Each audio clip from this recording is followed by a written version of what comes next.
వేసవి వేడిపై దాడి చల్లటి రిఫ్రెషింగ్ స్టాప్ తో హాయి.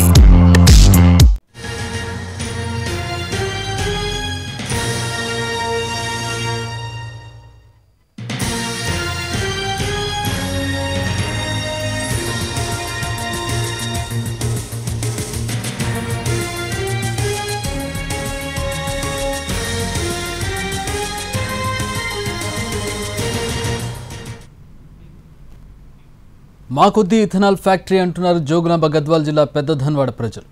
రాజోళి మండలం పెద్దధన్వాడ శివారులో ఏర్పాటు చేస్తున్న ఇథనాల్ ఫ్యాక్టరీ ఏర్పాటుపై రైతులు ఆగ్రహం వ్యక్తం చేస్తున్నారు. ఇథనాల్ పరిశ్రమ యాజమాన్యం సోమవారం రాత్రి గుట్టు చప్పుడు కాకుండా కంటైనర్, జేసీబీలు, కొందరు ప్రైవేట్ సిబ్బందిని దింపింది. నిన్న పనులు చేయించేందుకు ప్రయత్నించింది.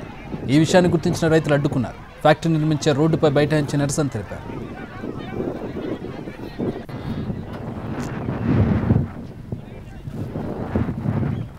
ఇవాళ మళ్లీ పనులు జరుగుతున్నాయనే సమాచారంతో 10 గ్రామాల ప్రజలు ఆందోళనకు దిగారు. భారీగా పోలీసులు మోహరించిన అడ్డుకునే ప్రయత్నం చేశారు. ఫ్యాక్టరీ ఏర్పాటుతో సర్వం కోల్పోవాల్సిన పరిస్థితి వస్తుందని పెద్దధన్వాడ గ్రామస్తులతో పాటు రాజోలి మండలంలోని వివిధ గ్రామాల ప్రజలు తిరుగుబాటు చేస్తున్నారు. గత నిరసనలో జిల్లా అధికార యంత్రాంగం, పాలక ప్రభుత్వ పెద్దలు ఇచ్చిన హామీలకు నిరసనలు విరమించినా ఫలితం లేకపోయిందని గ్రామస్తులు మండిపడుతున్నారు. పనులు అడ్డుకోవడంతో పోలీసులు, గ్రామస్తుల మధ్య వాగ్వాదం జరిగింది. ఉద్రిక్త పరిస్థితి తలెత్తింది.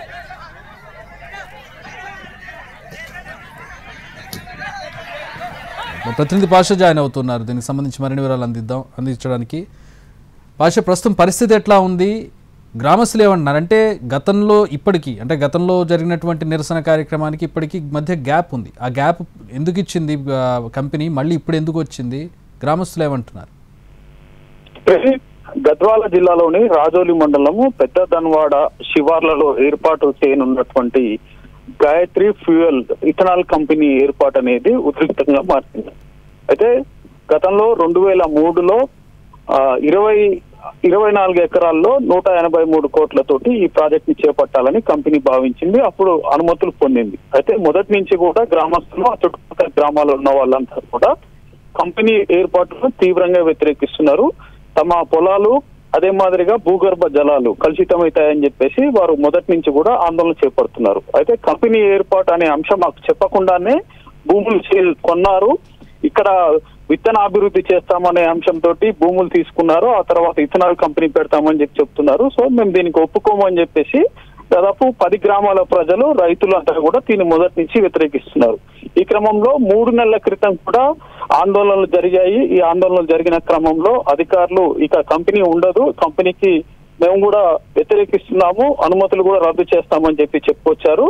ఈ క్రమంలో అప్పటికి ఆ ఇష్యూ అనేది సద్దుమణిగింది. తాజాగా సోమవారం రాత్రి ఒక కంటైనర్ తో పాటు తాత్కాలికంగా గుడిసెలు ఏర్పాటు చేయడము, జేసీబీలు, హిటాచీలు తీసుకురావడంతో పాటు టిప్పర్లు, ఇతర వాహనాలన్నీ కూడా అక్కడ క్యాంప్ ఏర్పాటు చేసి పనులు ప్రారంభించడానికి సిద్ధమయ్యారు. ఈ క్రమంలో మళ్ళీ ఈ జేఏసీగా ఉన్నటువంటి రైతు సంఘాలన్నీ కూడా ఏకమై ఈ రోజు ఆందోళన చేపట్టేందుకు అక్కడికి వచ్చాయి. అక్కడ పోలీసులకి, రైతులకి మధ్య వాగ్వాదం చోటు చేసుకుంది. ఈ క్రమంలో రైతులు ఆగ్రహానికి గురై అక్కడ ఉన్నటువంటి తాత్కాలిక గుడిసెల్ని తగలబెట్టడంతో పాటు కంటైనర్ ని కూడా పూర్తిగా ధ్వంసం చేశారు, తగలబెట్టినారు.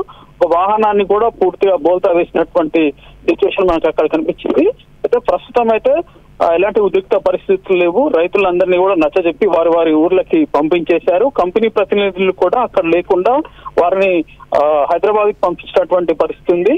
అయితే రైతులు చెప్పేది ఏంటంటే ఎట్టి పరిస్థితుల్లో కూడా ఇథనాల్ కంపెనీ అంటే మాకు సమ్మతం కాదు, మేము ఇక్కడ వారి వ్యవసాయ అవసరాల కోసమే భూములు అమ్మాము, అంతేకాని కంపెనీ ఏర్పాటుకి కాదు అని చెప్పేసి తెగేసి చెప్తున్నారు. ఇథనాల్ కంపెనీ కాకుండా ఇతర కాలుష్య రహిత ఏదైనా పరిశ్రమ పెట్టుకుంటే మాకు అభ్యంతరం లేదని చెప్పేసి కూడా చెప్తున్నటువంటి సిచ్యువేషన్. ఈ నేపథ్యంలో ఈ రోజు ఉదయం పనులు ప్రారంభించడానికి సిద్ధమైనటువంటి కంపెనీ ప్రతినిధులను, అదే మాదిరిగా కూలీలను, వీళ్ళందరినీ కూడా అడ్డుకునే ప్రయత్నం చేశారు. ఈ క్రమంలోనే ఉద్రిక్త పరిస్థితులు చోటు చేసుకున్నాయి. దీంతో అక్కడ తాత్కాలికంగా ఏర్పాటు చేసిన గుడిసెలతో పాటు కంటైనర్ కూడా ధ్వంసం చేసినటువంటి సిచ్యువేషన్ మనకు కనిపించింది. చక్రి, కంపెనీ ప్రతినిధులు ఎవరైనా కలిసారా పాషా? వారితో మాట్లాడే ప్రయత్నం చేశారా? అసలు ఇన్ని రోజులు గ్యాప్ ఇచ్చి మళ్ళీ అధికారులు హామీ ఇచ్చిన తర్వాత, అధికారులు వద్దన్న చెప్పిన తర్వాత కూడా కంపెనీ ఎందుకు ఏర్పాటు చేయాలనుకున్నారు? కంపెనీ ప్రతినిధులు ఏమైనా మాట్లాడారా? అసలు వాళ్ళు అందుబాటులో ఉన్నారా? కంపెనీకి సంబంధించినటువంటి యాజమాన్య క్రూలో ఉన్నటువంటి వాళ్ళు ఎవరు ఇక్కడికి రాలేదు. వారికి సంబంధించినటువంటి మేనేజర్స్, కింద ఉన్నటువంటి సూపర్వైజర్స్ వాళ్ళు వచ్చి ముందుగా ఒక క్యాంప్ ఏర్పాటు చేసి పనులు జరిగేందుకు అక్కడ ఉన్నటువంటి సిబ్బంది, అధికారులు, దాంతో పాటు ఇంజనీర్లు, యాజమాన్యానికి సంబంధించినటువంటి ప్రతినిధులు వస్తే స్టే చేయడానికి ఒక క్యాంప్ ఏర్పాటు చేయడానికి ముందుగా సన్నాహకం చేస్తున్నారు. ఈ క్రమంలోనే ఈ ఘర్షణ వాతావరణం చోటు చేసుకుంది. సో మా యజమానులు చెప్పారు, వారు ఆదేశించారు, సో మేము ఇక్కడికి వచ్చాము అని చెప్పేసి దానికి సంబంధించినటువంటి సూపర్వైజర్లు చెప్తున్నారు. అయితే వారిని పోలీసులు ఉద్రిక్త పరిస్థితులు ఉన్న నేపథ్యంలో తిరిగి వెనక్కి పంపించడం జరిగింది.